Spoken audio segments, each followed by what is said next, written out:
Good afternoon. My name is Brandon Carter. I'm an application engineer with Ally PLM Solutions. I want to welcome you to the Ally PLM NX Lunch Bytes series. For those of you not familiar with Lunch Bytes is a series that we do to briefly explore capabilities within NX that are often overlooked. Please check out our website for upcoming Lunch Bytes topics and the dates that will hold those. We want our lunch bites to be valuable to you, so please let us hear your suggestions. You can send those suggestions to us via email, or there's a place on our website to suggest a lunch bites topic. If you have any questions regarding today's session, just please write them down and send them in an email after the session. There's several of you on the line with us today, therefore you'll be in listen only mode. Today's topic is on part families.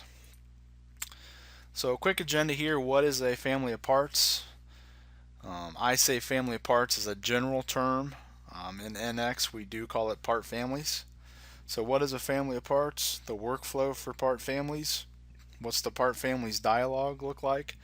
What's the different items that can be controlled between each family member in the part families table? We're going to look at how to create or basically publish the part family when we're done with the table, and how to use that part family in an assembly, and how to use a part, or how to create a part family of an assembly using the component option. So before we get into that, what is a family of parts if you're not familiar? A family of parts is usually a series of parts that are very close in shape and size. They're the only thing that may differ between them is the size or maybe a feature here or there that you wouldn't need in one versus the other. For example, a shaft, it may be longer, it may have a larger diameter, and between the shafts it may have a hole in one member and not a hole in the other. You can use a family of parts or part families to create a library of standard components. That would be a typical use of it. But any part that is kind of part of a series that just slightly differs, part family is a good way of creating those parts. There's some terms that we're going to use, terms to part families. Template part, you may have heard of this called as a master part. This is a good clean model in which we're going to create the members from, and I'll talk about what I mean by good clean model a little bit later. The family table is a spreadsheet where the attributes and information, changes in size, are going to differ between each family members to create them. And then the family member would be the file that gets published from the master based on the family table data, and they are read-only parts that get created from kind of the top down, meaning from the master down to those child family members.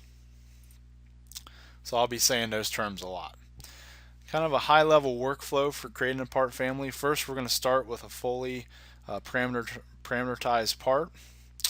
It'll have expressions, it's going to have a clean history tree, it's going to have attributes, material properties, and any other parameter that you would define in that part, in your design process. And we're going to call that the template part. That's going to be the start part, and from that part we're going to create the family members from. Then we're going to create a part family spreadsheet. We're going to use Excel as the editor, and each column is going to have a different type of information or a different type attribute, whether it's based on an expression, based on suppressing a feature, or an actual file property attribute. It's controlled between the members. And then we're going to define other family members if needed to. So each row you're going to see in the spreadsheet is a family member. And once we have our information in there, we're going to go ahead and create the family member parts, basically publish them off to create individual .prt files. And then once those .prt files are created, those family members are published, we can use them in our design, in our assembly as a component, etc. The part families dialog. Here I have screenshots of NX9. If you look at the Tools tab, you can go to Part Families. If you go to the Tools flyout menu, underneath Menu, you can go to Part Families. If you're not on NX9 yet, 8.5 or older, you can go to the Tools pull-down menu and go to Part Families. The dialog that comes up is going to be the Part Families dialog. You'll see different areas. Kind of the top is spreadsheet columns. Spreadsheet columns is going to be the available columns that we can pick from based on a category, and we'll talk about what those categories are in a minute. The chosen columns are what we've actually picked and what's going to show up in the spreadsheet across the columns in the spreadsheet. The part family spreadsheet section, where in the screenshot where it says edit spreadsheet, this will say edit spreadsheet, create spreadsheet, resume spreadsheet based on where we're at in the process. And then settings, some options there, basically how the part families or where the part family members are going to be published and created. So first of all, the spreadsheet columns. We can use expressions, features, a mirror body if we have one, density across bodies, material across bodies, asserted mass, attributes or file properties, and then components. Notice material and asserted mass are new with NX9. So this is what type of information is going to vary between our family members and the information we're going to have in our spreadsheet. Alright, the first one, expressions. So on the left you see I have a screenshot of the expressions dialog from the template, the master template. And we've went in there and we've renamed some of the dimensions to make it more meaningful. It's very important that the model is parametrically sound. So it has a good history tree, it has a good feature tree. The expression names in this case are renamed to something meaningful because it's going to make it easier for us to find them. It's also, organization is a key for anything whenever you're doing multiples or you have several people working on the same project, just generally speaking. So we can pick expressions and drive those between family members. We can pick features and drive those between family members. Basically, we're going to say whether we want to suppress or unsuppress a feature for a particular member. Mirror, this would have a mirror body in the part, basically like a left-hand, right-hand situation, and we can model one side, mirror the body, and then you can create a part family to push off the child components as a left hand and a right hand, and I'll show you an example of that later. We're just laying the groundwork right now. The next thing in the available columns list is density, so you can apply a density for each family member. The key here is the body needs to be named for selection. So whenever I change my filter to solid body and I hover over top of the solid body, you see it says bracket. So I went over and renamed the body to bracket, so then that'll show up in my list over on the right. Same thing with material. The body needs to be named for selection. So whenever I pick material, if you don't have anything renamed, even if you've assigned a material property with the material table, it will not show up in the list. It needs to know what body, in this case bracket, has the material property, right? Because we can have multiple bodies in NX. And like I said, material and the next slide, asserted mass, are new in NX9. So the asserted mass would be a case where we go in and we tell the member what we need the mass to be. So this could be good for advanced weight management calculations, and as I mentioned a minute ago, this is new in NX9. The final thing we want to look at, I'm kind of breaking this up in a couple sections, is attributes, and these would be the file properties, right? So any file property that is defined in the template file, description, any of the mass properties, we talked about material earlier, any custom property, those can be controlled between family members in the part family spreadsheet. And I guess we'll talk about the other option, but we'll demo it later, is the components. So you'll see available components. This would be an assembly idea. So we want to specify, in this case I have assembly as my master, this carrier assembly, and it has C-head to part, 2 S plates, and a pin. So I can specify in my members, do I want the C-head to be there? Do I want pin, a different version of pin to be there, or a different part I should say? Or if you keep it clear, it'll remove the component from the assembly. And that'll make more sense. Just know that when we're doing components, we're saying whether or not a component is there. So we're going to specify what components are in each member. Okay, so that was kind of the top where it says spreadsheet columns. As far as adding those down into the chosen columns, you have a couple buttons for action. You can say add at end or add after selected column. Add after selected column allows you to specify exactly where you want it, kind of top to bottom. Add at end will obviously add at the bottom of this list. Remember, these chosen columns are what's going to be showing up in our spreadsheet for us to populate. There's another set of actions. We can delete a column, we can reorder columns with the arrows, we can cut and paste. Okay, once we specify the columns, the first thing you're going to do is create a spreadsheet. Right, we're going to create the part family spreadsheet. And you'll notice underneath part family spreadsheet, depending on where you're at in the process, you'll get a different set of commands. So if we haven't done anything with the spreadsheet yet, we're going to click create spreadsheet. Once the spreadsheet's been created and we've added some data, when you come back over to NX, you'll edit the spreadsheet, or you could delete the family, right? Delete the part family from the file, from the template file. Also, while you're in the spreadsheet, you can create, update, or even verify the members, the parts, as you're doing it. So it's going to switch focus back to NX from the spreadsheet, and once you're done verifying or creating, you can either go back to the spreadsheet by resuming or cancel the spreadsheet if you just want to stay in NX. So based on where we're at and what we switch between, whether the spreadsheet's already been created or if we're verifying, you'll get different options. In this case, you see resume, edit, and create. The last group down at the bottom is settings, and that first option, importable part family template, what that selection is going to do is it's going to specify the required column based on our NX environment, meaning if we're managed or not. So if you're using Team Center, it's going to do the DB part number for database part number. If you're native NX, it's going to do operating system part name, right? Because then we're just saving to a file structure. So you see that we have both columns there depending on what environment you use. And then the other thing here is the family save directory, and this is going to be where our family members, which are these rows, are actually going to be published into read-only.prt files. Once we're in the spreadsheet and we start adding our information, on the add-ins tab, there's some other tools here. We can verify the part, which will not publish it yet. It just switches us back over to NX and gives us a preview of the model. We can apply values, we can update parts, create parts, save the family, or cancel. If we want to save the family, that's just going to save our spreadsheet and go back to NX. Whenever we're ready to publish the parts or create the parts, we can highlight a row or all rows and create the parts.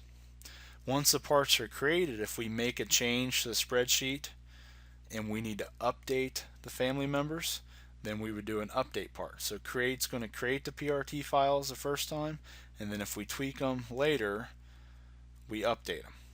Okay, if we add a new row, which would be a new family member, then we would need to create that part. And then, like I said, cancel would just back us back out and take us back over to NX. Okay, once we have our family of parts, our part family's members published and they're their own PRT files, we can use them in assembly. So we're just going to use our same add component command that you do for any other file. You're going to browse to your template, and it'll know that it's a part family's template, because then it's going to go into a next screen that says basically which family member do you want to use, and it'll list all the family members below. However, if you have a long list of family members, you can actually come up here and specify an attribute and pick criteria, and it'll help filter out your family members, and that'll make more sense here in a minute. Excuse me. Creating the assembly part family members, so we were focused on an individual part. Now let's think about it from an assembly level. When creating or verifying assembly part families, and this would be where you say if you want this part to be in this member or not in this member, or which part, etc. What it's going to do is it's going to search the parts in the following sequence. So this is when you go to create it or verify it. First, it's going to look in the directory specified in the assembly load options. Okay, doesn't find it there, it's going to go into the family save directory. If it doesn't find it there, it's going to go into the directory specified by an environment variable called UGII initial family instance directory, or DIR. Then it's going to go to the directory specified for the part file directory in the customer defaults, and then it's going to look in the default directory. So that's when these assembly members get created or when they're verifying. So let's go ahead and take a look at a couple things here. So here I just have this bracket, and we have a good model here. If I look at the expressions dialog box, I have name selected, so you see things like hole diameter, length 1, length 2, thickness, width. So it's going to be easy for us to find the expressions we want to change. So I'm just going to go into part families, and first we'll look at expressions. So here are the available expressions of the file. I could select these one at a time and reorder them as I went. I'm going to go ahead and grab the ones that I want to use, and I'm just going to click add it in. So what it does is it picks it in the chosen columns. There's DB part number and operating system part name, as we looked at earlier, and then here are all the expressions. So this is going to be how they're listed top to bottom, is how they're going to be left to right, which you'll see in a minute. Maybe I want to reorder some of these. So now I have part number, part name, then length 1, length 2. Maybe I want to pull the width up to be beside the length, kind of how I'm thinking of it left to right. Reorder these a certain way. I'm going to go ahead and change my family save directory to where we're going to publish these members, just so I don't forget later. And you'll see that we haven't created a family yet, so we're going to create the spreadsheet. Alright, and so you don't have to watch me type this in, I'm going to go ahead and open up another spreadsheet where I have this already typed in and just copy and paste from that spreadsheet. So as I'm going through this, think about it. Take advantage of Excel. Take advantage of the autofill, the different things you can do in Excel. So as you work left to right, there was the columns, right? DB part number, operating system part name, depending on if you're managed or not. And then here are the expressions we want to drive. So this is named 50, 50 by 12. So you see length 1, 50, length 2, 50, width 12. That's what that's based on. Up here in the add-ons tab, this is where our part family list is, whether we want to verify a part, apply values, update parts, create parts, save family, etc. I'm going to save the family for now, and then we can go back to NX. So the next time we'll go and notice how it says edit, because we already have defined a spreadsheet. So there we've looked at expressions. Maybe with features, maybe I have a flat version and a rounded version. So the rounded version has this radius around, this arc around the end. The flat version does not. So maybe I want to suppress and unsuppress those edge blends. So there's 7 up here, here's 8 down here. I'm going to go ahead and add that to my spreadsheet. So then whenever I look at the spreadsheet, I have features. So this is called flat, this is called flat. So for the flats, I do not want those radius, so it's going to suppress them. So basically yes or no, suppress or not suppress. Okay, and if it says no, then that means the edge blend is going to be suppressed and it will not be in the part. We can go ahead and verify the part. So I'm going to say verify part, and let me go over to NX and see how it verified this version, and notice how there's no radius there. Those have been suppressed. Okay, I'm going to go ahead and resume the spreadsheet, and we'll just go ahead and save that family. So there's features. We can suppress features. We'll talk about mirror a little bit later. We talked about density, how we can apply density based on a body. Remember, it has to be named. And here's material. So here was a screenshot where you see that I have a bracket. So this body was assigned a material steel in the master template here. I renamed the body to bracket for it to show up. If you do not rename the body, it will not show up in the list, so make sure you do that. So I'm going to go ahead and add that to my spreadsheet. Let's take a look at the spreadsheet. And I'm going back and forth just to show you different options, but I could do this all at one time and just edit the spreadsheet at one time. But now you'll see that the bracket body, and notice steel, is for each family member. If I want to change something, I can come in here and I'm just going to create another row. Maybe I want it to be the same size, but instead of steel, I want it to be aluminum.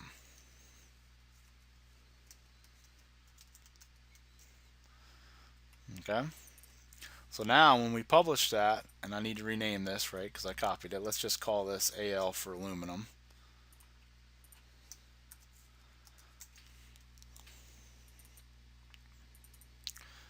So when I publish this member, it'll have aluminum assigned to it. Okay. The other thing we can do, as you saw on the slide, I can do an inserted mass now within X9. So if I add inserted mass and edit the spreadsheet, now I have an inserted mass. Well, if I'm using material property here, I do not need values here, right? But if I come over here and add another member and stay AL, let's call it HD,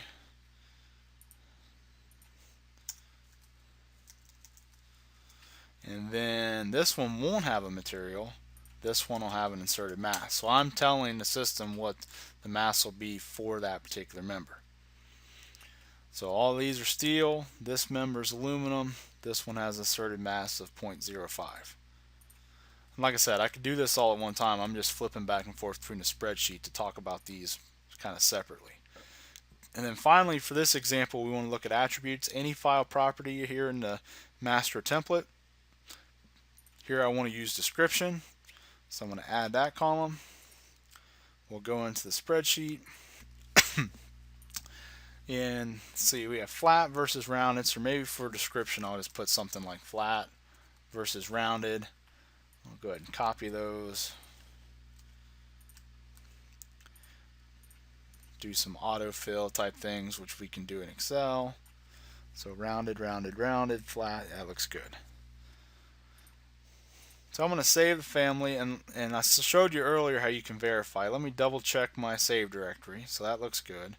So let's go back into the spreadsheet.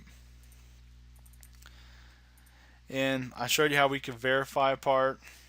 We could update, but we haven't created them yet. So if I just click create parts, it says I don't have a row selected. So I need to say which members I need to create. And I'm just going to grab all the rows and create all these members. I keep switching to PowerPoint, I apologize for that, but you see it created members. I get a text file where my save path was, the files that got created.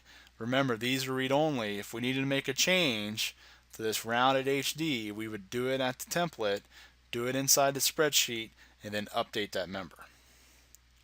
So I'm going to cancel the spreadsheet since that's done. Go ahead and save this. Now let's go to open and open up those published parts. So here's the HD one. So there's the description that was added, rounded. So there's a rounded property for this file. This has the asserted weight, the 0.05, which means it does not have a material. Okay, if I go ahead and open up the one I called AL for aluminum, there's the description again, rounded. There's material. It did assign a material, and it's not using asserted, so it has the weight updated based on material properties.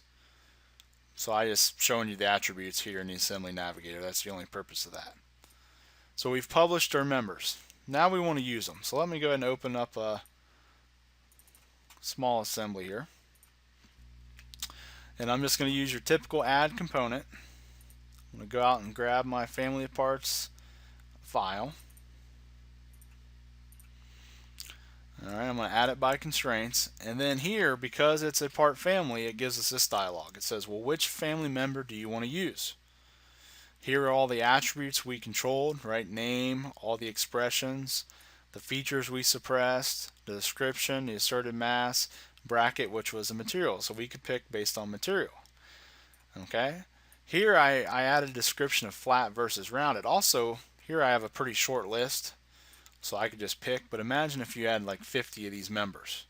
Well, going through and picking these, especially if there's no description, it's just a part number, having these attributes is very helpful. So if I pick description and say only give me the flat ones, see how it's only going to give me the flat members. So it can help you pick members based on criteria. So I'm going to go ahead and throw this into our assembly. Go ahead and constrain these faces. Alright, so it's in there. So this was a flat. Maybe I have an engineering change where I need to replace the component. So I'm going to grab that part family template. and I'm going to clear the criteria. And if I pick description again, this time I pick rounded because maybe I need to do rounded. Well, I can grab the equivalent rounded and it swapped it out. So when adding a component, replacing a component, it's smart to know that it's a part family, and it gives you those filter or search criteria to help you get the proper member, which is very, very slick. Okay, let's go back and revisit the mirror. I skipped over that option. So here I'm going to open up this plastic drill casing, and we have half of it modeled. Well, I want to go ahead and mirror it. So I'm going to come up here to extract geometry and mirror the body. Go ahead and mirror it about the center plane here. So now this model has a mirror. So if we look at part families and come up here and grab mirror, I can grab that mirror body feature, add it. I'm going to go ahead and pick where I want to publish the members. So I have that picked. So I'm going to create the spreadsheet, and I'm just going to call this left side drill for member 1, right side drill for member 2. Okay, now the left, it says no for the left side, but the way I actually have that, if you know, depending on what you're calling left and what you're calling right, I guess, I'm going to go ahead and call this yes and this no. So the right side will be what the body was before we mirrored it, and the left side will be the mirrored body. So let's go ahead and grab these members and create the parts.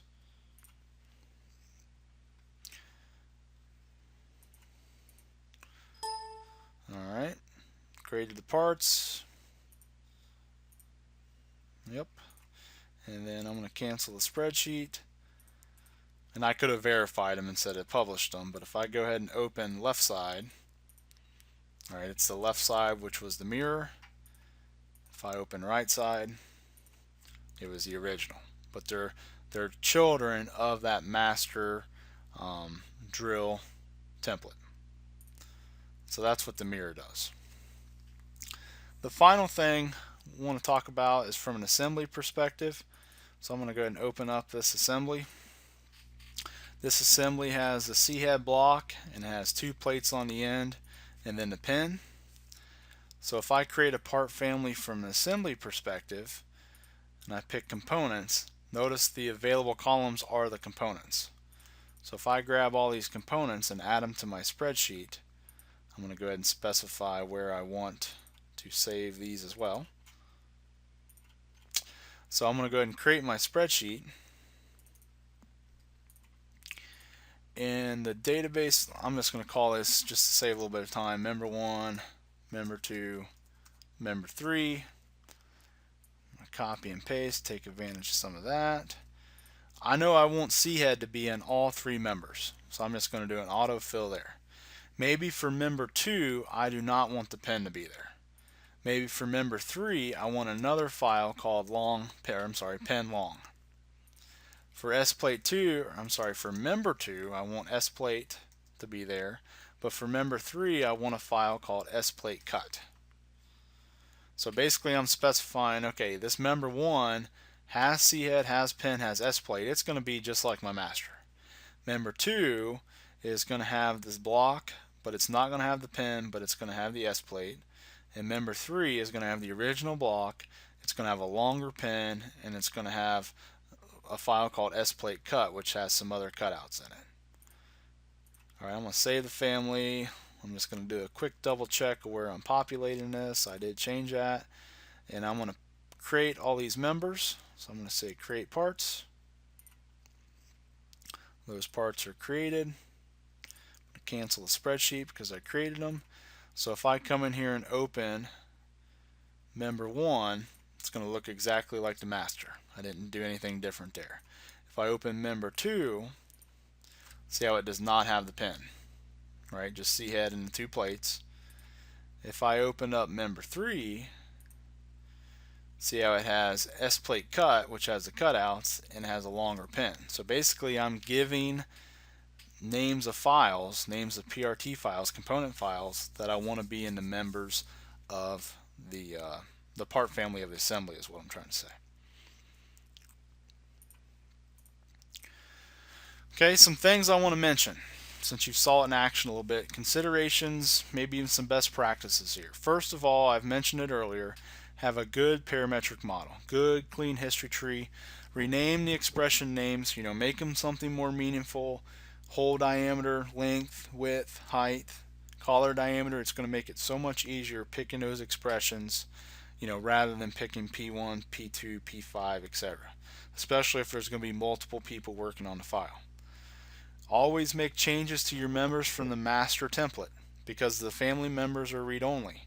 Changes drive from the master down to the members. If you need to make a change to a family member, or make a change to a family member, go to the master, the template, go to the spreadsheet, make a change in the spreadsheet, and update the member. And something I mentioned earlier, take advantage of the spreadsheet. Use Excel to populate rows, columns easier, copy and paste. Make it easy on yourself for that data entry.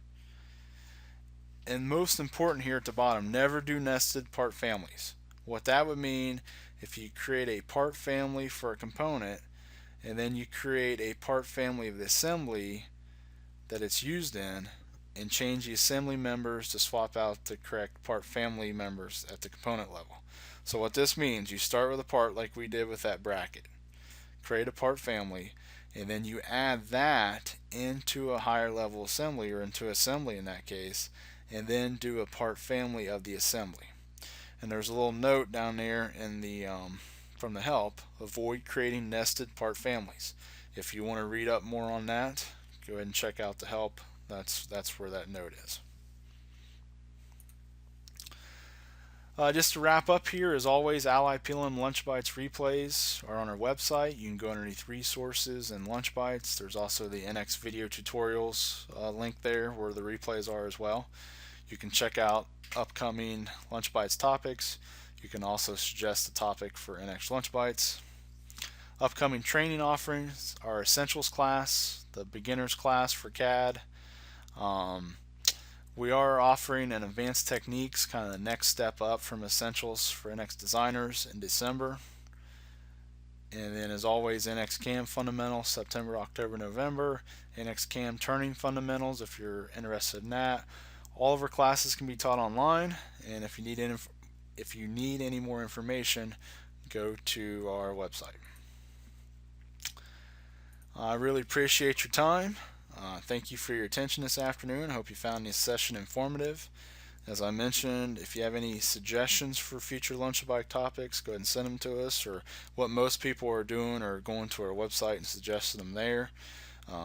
Like I said, several of you are doing that, and we are adding those topics where they fit into our schedules for future topics. So keep doing that. There's some good feedback there. Also, email us any questions you may have had during the session. We appreciate your time, and let us know if you have any questions. Have a great day.